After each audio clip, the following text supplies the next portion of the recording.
रात के 12 बज रहे थे और चारों तरफ गहरा सन्नाटा फैला हुआ था। एक पुरानी हवेली के अंदर रोहित और मोहित नाम के दो जुड़वा भाई अपने कमरे में सो रहे थे। तभी अचानक हवेली की छत पर किसी भारी चीज के गिरने की तेज आवाज आती है।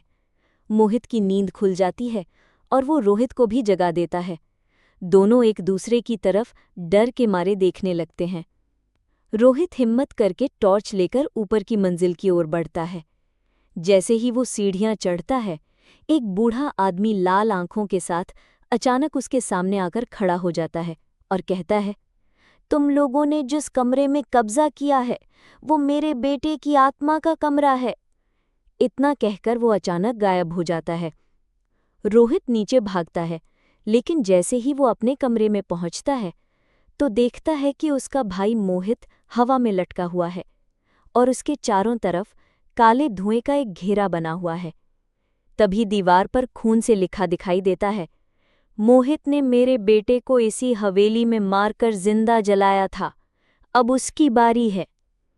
रोहित अपने भाई को बचाने दौड़ता है, लेकिन जैसे ही वो मोहित को छूता है, मोहित की आंखें सफ़ेद हो जाती हैं और वो एक जोरदार चीख के साथ जमीन पर गिर जाता है।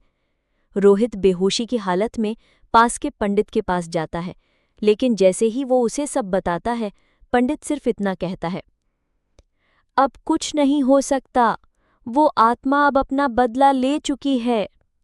और फिर आपने उस आत्मा और उसके बेटे के लिए अब तक लाइक और सब्सक्राइब नहीं किया?